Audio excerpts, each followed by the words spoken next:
Това е един проект на UFO Disclosure Bulgaria. Това ще бъде една поредица от филми, срещи с много интересни хора. Хора, които ще ви говорят за неща, свързани с феноменалното, с загадъчното, за НЛО, научни факти и доказателства. И сега това видео, което ще видите, първото видео от тази поредица е с Kathleen Marden. Тя е племеница на Бети Хил. Бети Хил е съпругата на Барни Хил.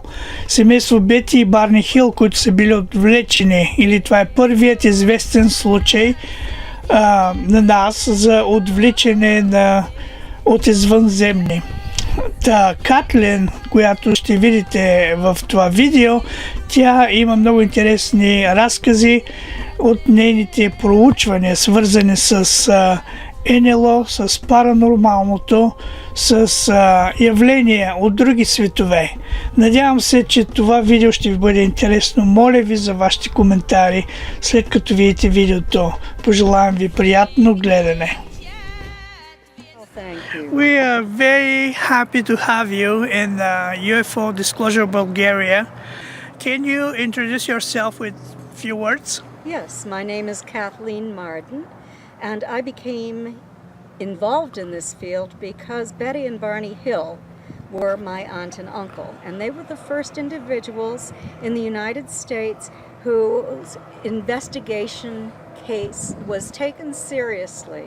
They had an abduction in 1961, and many of the scientists who investigated their case believed it was real. This is the book that Stanton Friedman and I wrote about their experience, and it is really a case study. It gives you insight into who they were. And Betty was a social worker for the state of New Hampshire.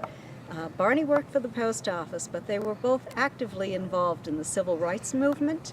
In fact, Barney was appointed to the U.S. Civil Rights Commission, State Advisory Committee, and received an award from Sergeant Shriver from the Federal Poverty Program. So they were highly credible people. Mm-hmm. And that's how I became involved for many years now. So when you heard for first time about UFO and abduction, I believe with Betty and Barney Hill, yes. What do you think? What came in your mind at that time? I was 13 years old. Oh yeah, okay. And Betty called my mother, who was her sister, and told her that how concerned she was because she and Barney had a UFO that had followed them the previous night through the White Mountains of New Hampshire, and that it had come so low, it was within 100 feet of them, that they were concerned about contamination from the craft. And also, actually, you interviewed them about this case. Oh, absolutely.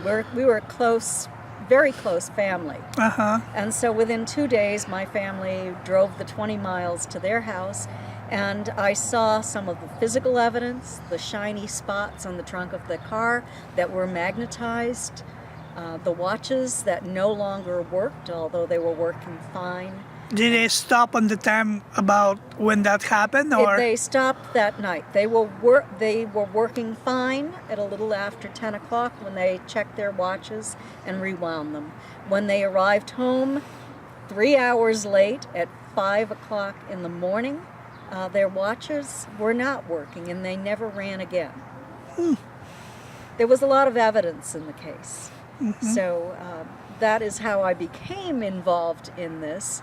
And for the past 30 years or so, I have been an investigator on the Mutual UFO Network's international and national director of experiencer research.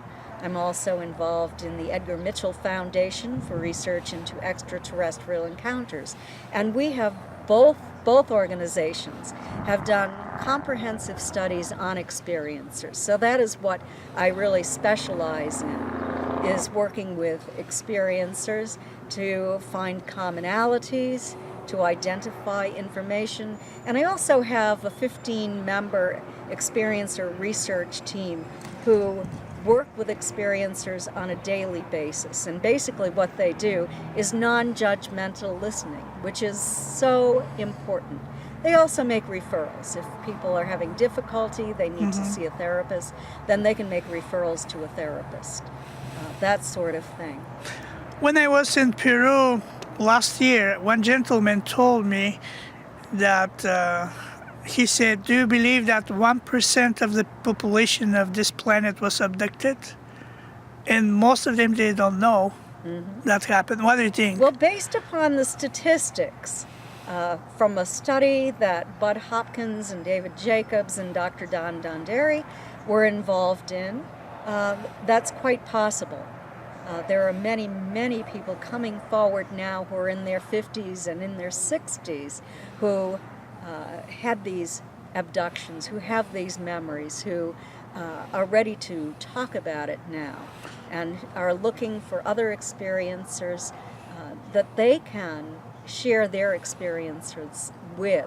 So we sort of have an underground movement, really, where people, a lot of people, are talking to one another about what happened. And I think the reason for the underground movement is there has been so much ridicule in the United States. The disinformants did the best that they could to destroy the lives of people who had these experiences. And even though these people did not want to come forward with their story, oftentimes it hit the news media and it was not consensual. That happened with my aunt and uncle. They agreed to work with scientists, with UFO investigators. They told family and friends, but it was one of my Aunt Betty's friends who spoke to a newspaper reporter who ended up publishing for 5 days in a row in a Boston newspaper the experience that they had. It was devastating to my aunt and uncle, who were so prominent in the state of New Hampshire and involved in doing good work with people in that state. Did that abduction change them life, Betty and Barney? It absolutely did change their lives, and it changed my life too. Yeah. I think it changed But the how? whole What family. perspective of the life, or? First of all, Barney was very traumatized because he had conscious, continuous recall of observing what he described as figures standing on this craft that he was looking at through the window on the craft, through binoculars that he was holding to his eyes. And he described them as being somehow not human. They were dressed in black, shiny uniforms. And he felt very threatened by them. He felt that he was going to be captured. And so And hurt, it was eventually. very traumatic. Yeah. They ended up being referred to a psychiatrist because my uncle developed physiological symptoms that would not recede with traditional medical treatment. So he was referred to Dr. Benjamin Simon, who was a very prominent neuropsychiatrist in the United States. Dr. Simon had worked during World War II with the Army. He was a colonel in the Army, and he had set up the psychiatric unit at the Mason General Hospital on Long Island in New York, and very successfully treated veterans who were returning from the war front, who perhaps they had become blind, but there was no physiological symptom. And Dr. Simon worked with them and discovered that it was very complex. They might have had their best friend killed in front of them, and it received a Dear John letter from their lover the week before that. And it was the combination of these things that led to the blindness. Dr. Simon worked very successfully with these veterans. He also worked very successfully with my aunt and uncle. He used separate hypnosis on them. One of them was in a room where they could not hear the other one. He reinstated their amnesia because they had amnesia for the abduction itself. And then at the end of these sessions, he allowed them to listen to their hypnosis tapes where they both told the same story of being abducted, taken aboard a craft by these non-human entities who performed very strange physical examinations on them, gave them some information, and then released them unharmed and apologized for frightening them. So these were not terrifying beings. It was only that my aunt and uncle knew nothing about this. And that's why. They didn't know. They didn't know if they'd be killed or Right. carried off to another planet or what. Yeah, yeah. And you have the original records about this. I have the original hypnosis recordings. And yes. in the same they add to that DVD.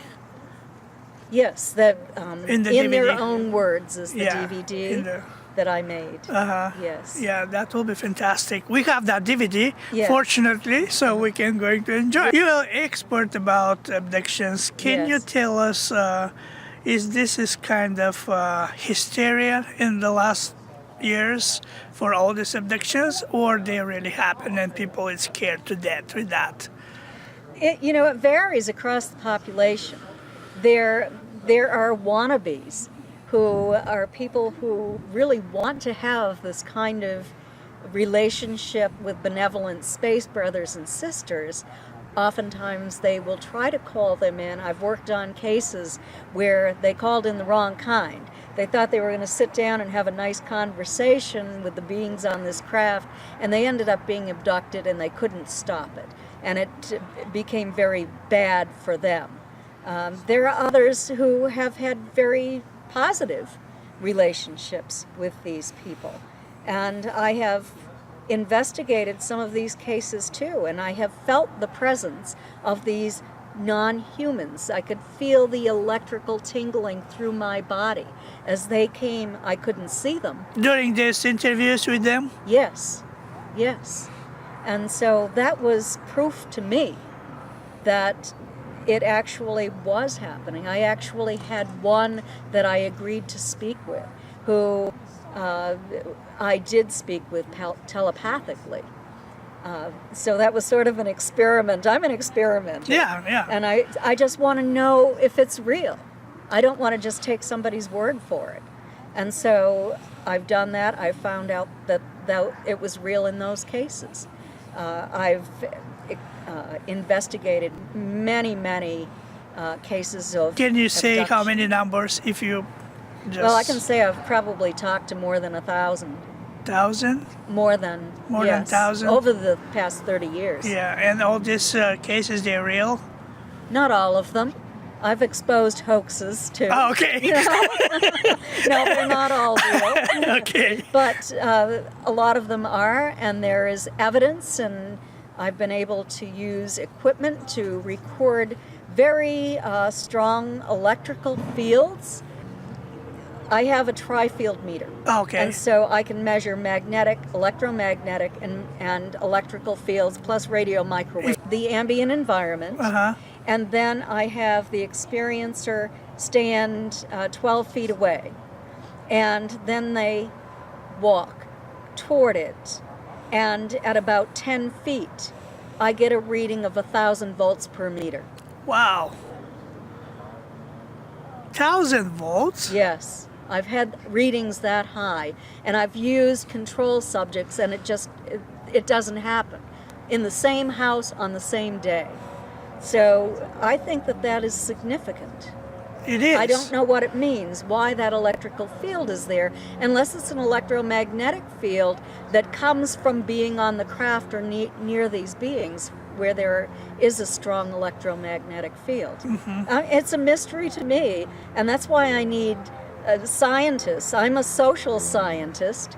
I'm not a physical scientist. Yeah, I understand. So I do need physical scientists from the Mutual UFO Network to work I with think this. social scientists make much better work than the real scientists. Yes, well, I'm not just nuts and bolts. I think nuts and bolts is important. Most but of the- I look at the whole picture. I investigate Yeah. everything. This is Okay. one of the books that I've written. Uh-huh. I'm working on my 5th book now. This is the 3rd book that I wrote.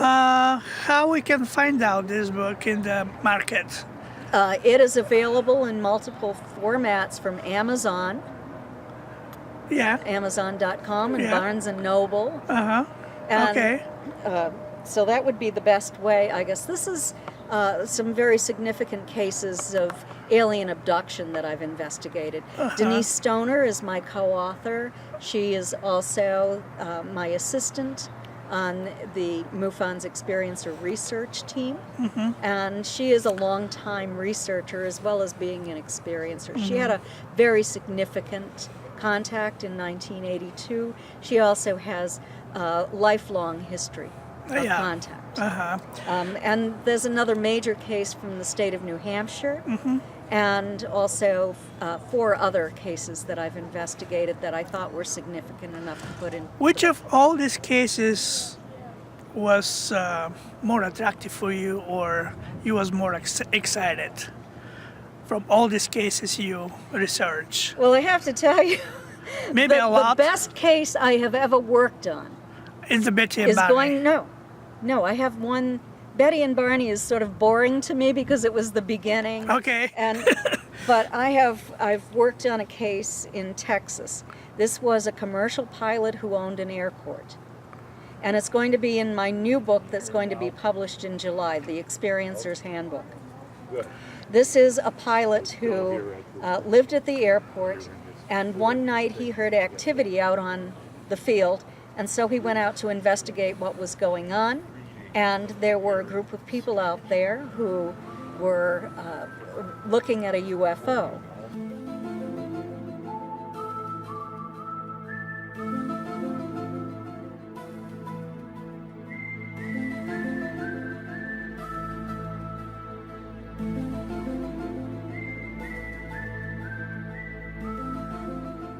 And he became so interested. He didn't believe in them. He had no interest in them before then.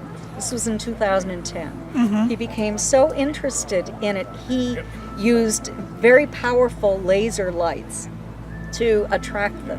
And they did come back. And they came back, and they came back, and they came closer, and they landed, and he took good photographs of them. Do you have it? Yes, I have the photographs. Can you share with us? I don't have them on my cell phone. When I do lectures, I show them. Okay. And they will be in my book when it's published. Some of them will be in the book. Okay. But what happened next is he was abducted. They came into his house and they took him. And he didn't like that at all because it wasn't on his terms and he couldn't stop it. So he started shooting at them. And sometimes he told me that he could hear the ping of the bullets hitting the UFO. Other times the bullets did not hit, they would have hit the UFO, but there was no ping. And that type of UFO would just dive down into the ground and disappear. So they were interdimensional, apparently. So that's what was one of the things that was so interesting to me, because I'm very interested in the interdimensional aspect of all of this. Because there is an interdimensional part, there's a paranormal part, and so I'm beyond the beginners nuts and bolts and finding out what's going on to the more exotic cases, you might say. But it is the best evidence case that I ever have from a very credible witness. I have witnesses who attest to his sanity, and they have also seen this at the airport. So it's a really big case. And you can read more about it in my book that will be in the future book. Out in July. Okay, yes. we're looking for that. And then this is my latest book with my co-author Stanton Friedman, based upon years of archival research that we've done. This is about the history of government involvement in the investigation of UFOs in the United States, their findings, the decision to cover up their findings, and those individuals who were involved in the cover-up, who were disinformants, who attempted to destroy not only every compelling case of UFO landings, of UFO sightings, and of UFO abductions, but they also attempted to destroy the careers of the scientists who were researching this. And some major scientists. One was driven to suicide, it's all in the book, and it's all based upon factual information, Yeah. what they do. What kind of advice you can give to the public if they never had experiences like that? How they supposed to act what they supposed to do? Well, that is a good question. Most experiencers don't want to tell other people Okay. about what happened to them, because they might have told somebody and the person said, well, what have you been smoking, or what have you been drinking, or they laughed at them, or they thought they were crazy. Yeah. That sort of thing. So it's been very difficult for the people who have really had these experiences. So I say be respectful, realize that there are people who are delusional, there are people who are mentally ill, there are people who are hoaxing, but most of the people who have had these experiences, I'd say about 60%, have had real experiences, and they have been oftentimes traumatic and have oftentimes changed people's lives. Well, yes, and in that, the case I talked about in Texas, not only were the UFOs coming in, but also I think that an interdimensional portal was opened and not closed. That's my theory. Okay. And I believe that these spiritual entities entered through that portal, interdimensional portal as well, because people at that airport were observing two ghosts. One, they were both women. Two women had been killed in crashes at that airport. Their clothing was torn. They could see through them. One of them was crying and holding a baby. And so that was rather upsetting for the people who were involved in this. There was also some time slips going on where not only my primary witness, but also his mother, who was actually staying with him because the family thought he was nuts. They thought he'd gone off the deep end and wanted him to get psychiatric help. And he said, just give me a chance to prove this is real. Well, his mother stood at the window of his apartment with him one night and looked out, and what they saw was not the runway lights on the airport. They saw what appeared to be a grassy savanna and mammoths out there grazing. I know it sounds crazy, but they're credible witnesses, and he was a credible witness too. So I think that there's more going on here than just nuts and bolts. UFOs flying here, using nuclear propulsion from another planet. I think that they have developed interdimensional technology, and I think they arrive here very rapidly.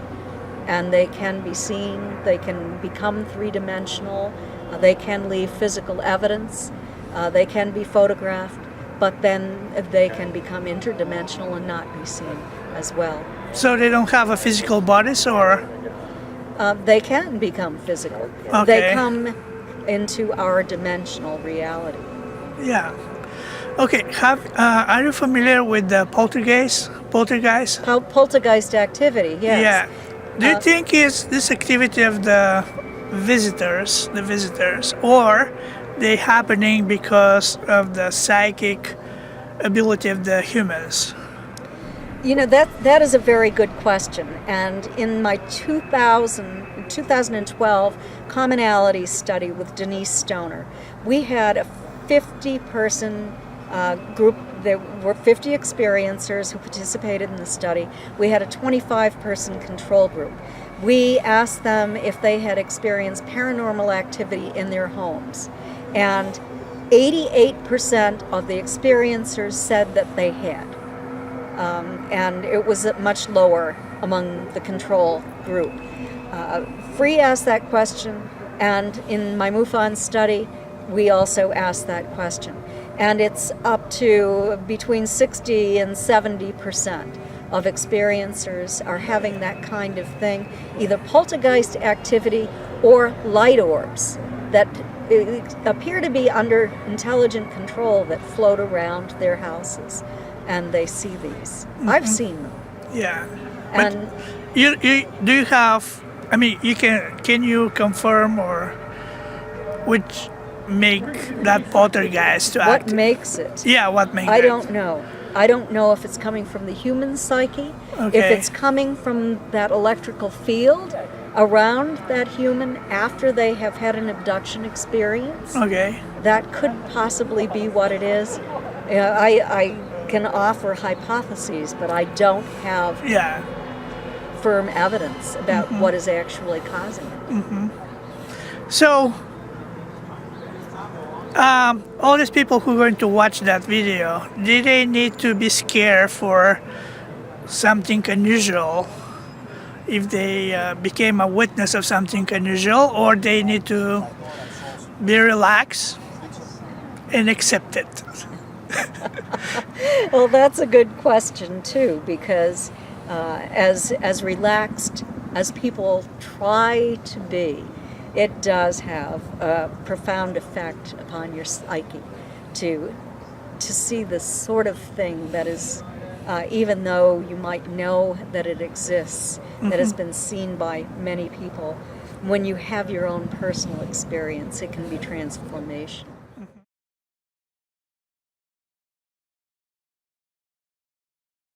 Best wishes to everyone who's watching this. Thank you.